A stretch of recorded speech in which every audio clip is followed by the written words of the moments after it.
Vamos a incluir en este análisis a Alex Sanfruns, quien se encuentra desde Bélgica y es un periodista de investigación. Alex, justamente y en esa misma línea te queremos hablar, ya no referirnos a la participación clara que tuvo Estados Unidos y algunos países de la Unión Europea en este golpe de Estado en contra de Víctor Yanukovych y que derrocó al gobierno constituido en el año 2014, sino ¿cuál es la situación actual de la población ucraniana? ¿Qué sucedió? ¿Benefició a la población ucraniana ese cambio de gobierno? ¿Benefició también a algunos o a los países de la Unión Europea? ¿O es que al final el único ganador de todo este golpe se ha constituido Estados Unidos solamente? Adelante. Sí, realmente la situación en Ucrania es grave.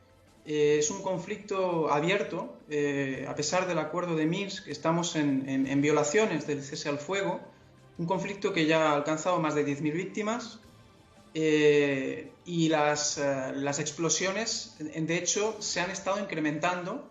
Los observadores han estado calculando estas violaciones del cese al fuego y en las regiones pues, de la República Popular de Lugansk y en Donetsk tenemos, y luego también en zonas controladas por el gobierno, tenemos una serie de explosiones y digamos una tensión creciente en algunas zonas, y a finales de noviembre hay que tener en cuenta que Poroshenko anunció que las Fuerzas Armadas, debido a este aumento y a esta fragilidad del acuerdo de las zonas de desescalada que estaban previstas, Poroshenko anunció que las Fuerzas Armadas estaban listas para cualquier desarrollo. El ministro de Defensa también dijo que el ejército pasaba al estado de alerta elevada, y en lo que se respecta, digamos, a la población, pues el salario mínimo es muy bajo, o sea, y la gente realmente no vive mejor. Es una patraña pensar que ese cambio producido por el golpe de Estado haya producido alguna mejora. Además del conflicto que lo hemos mencionado, tenemos pues ese problema de corrupción que es muy fuerte, y de hecho la guerra es una manera de perseguir la política por otros medios. O sea, este conflicto, hay intereses en que permanezca y que pueda incluso agravarse. Sería una manera también de desviar la atención sobre otros problemas. En lo que respecta al papel de Estados Unidos, es muy evidente que la OTAN en la región, tanto en los estados bálticos, la OTAN mismo ha reconocido pues, que mantiene a unos 4 batallones en esos países, con unos 4.500 soldados. Tenemos un refuerzo militar muy fuerte, también en Polonia. Y sobre todo la cuestión del nacionalismo y de la extrema derecha en estos países es muy fuerte. Se está reanimando un espíritu, digamos, vengativo, revisionista, en el cual se reescribe la historia y se presenta, digamos, se describe a los colaboradores nazis, es decir, a los neonazis de hoy, que reclaman esa tradición de colaboracionismo, como si fueran héroes, mientras que se denuncia a quienes resistieron. Entonces tenemos que preguntarnos por qué se cultiva el odio hacia Rusia, y en esos países de la antigua Unión Soviética pues entonces hay dos memorias históricas en disputa, pero se está manipulando la extrema derecha en favor de los intereses de Estados Unidos. Estados Unidos que, según la visita de James Mattis, secretario de Estado, en agosto de este año, iba encaminando hacia esta idea de que el pueblo, digamos, de someter al referéndum pues, la entrada en la OTAN. Estados Unidos ha estado reforzando mucho su acción. La OTAN mismo reconoce que tiene a 50 consejeros trabajando cotidianamente en Ucrania, con otros consejeros también dentro de los ministerios. Y tanto el presupuesto militar de Estados Unidos en equipo militar a Ucrania como la visita de James Mattis indica pues esta presencia real ya en el terreno. Entonces yo creo que no hay que subestimar pues, el papel que podría jugar esta entrada en la OTAN y realmente se está preparando, estamos en una nueva Guerra Fría, se está preparando la opinión pública contra Rusia y se está siempre agitando la supuesta amenaza de Rusia, mientras que verdaderamente aquí el agresor es la OTAN digamos los países miembros de la OTAN y los medios que están falsificando la realidad, los hechos, ignorando una parte de la verdad y fabricando propaganda. Realmente estamos viendo manifestaciones con miles de neonazis en las calles y los medios no están hablando de ello.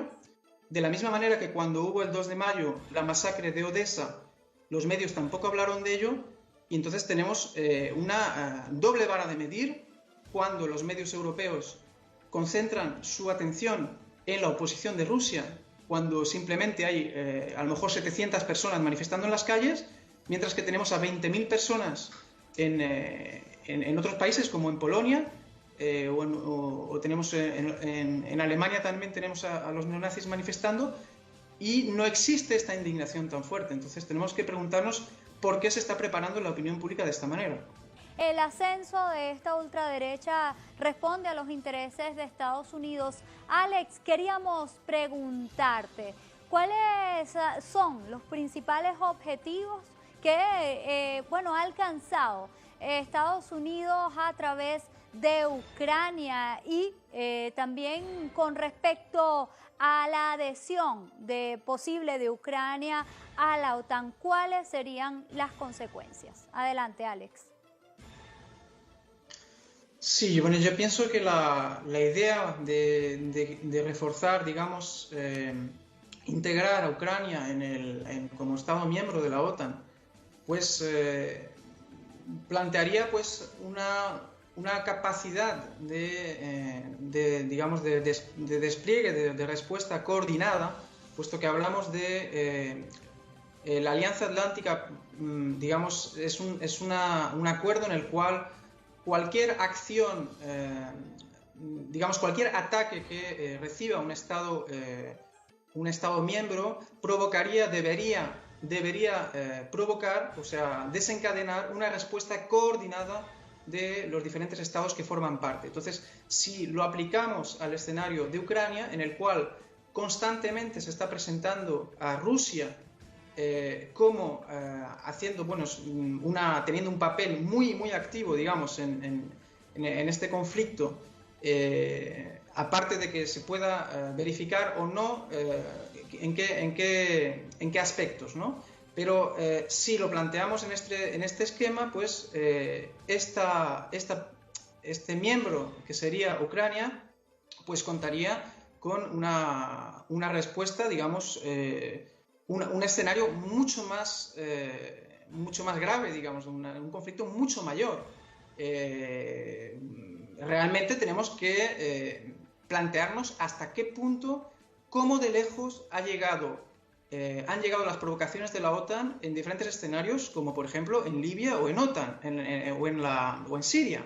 Es decir, ya sea de manera clandestina o de manera un poco más abierta, como fue en el caso de Libia, donde hubieron pues claramente una participación activa de Francia y los bombardeos, digamos, aéreos, o en Siria, en el cual hay un trabajo mucho más de guerra por procuración a través pues, de países como Turquía, Jordania, campos de entrenamiento, digamos, unos grupos terroristas que han sido financiados y utilizados, instrumentalizados, de hecho, en el conflicto de Siria, pues un esquema similar podríamos imaginar en el caso de Ucrania, digamos, un conflicto mucho mayor. Yo creo que el interés de que haya un conflicto mayor en Ucrania sería que Rusia tendría su propio Vietnam, de la misma manera que ya lo fue Afganistán para la Unión Soviética. Recordemos que el consejero del presidente Jimmy Carter, poco antes pues, de la entrada de tropas soviéticas en Afganistán, confesó, o sea, 20 años después, confesó que Estados Unidos había preparado una trampa a la Unión Soviética a través de los grupos fundamentalistas islámicos. Tenemos que entender que eso fue una táctica que funciona muy bien en el caso de la Unión Soviética y lo hemos visto pues, en otros escenarios. Entonces, la provocación de Estados Unidos, por ejemplo, siempre ha consistido, Brzezinski mismo dijo que Estados Unidos debería intentar dividir a Rusia en 3 entidades diferentes. O sea, el objetivo era realmente no solo debilitar, sino si fuera posible fragmentar Rusia. Es decir, se trata de destruir los estados que puedan oponerle una hegemonía a Estados Unidos. Y en este sin mundo duda multipolar, eso es lo que ha venido haciendo Estados Unidos a través de Ucrania. El hecho es que al final es cercar a Rusia. Agradecemos a Alex Anfrux desde Bélgica.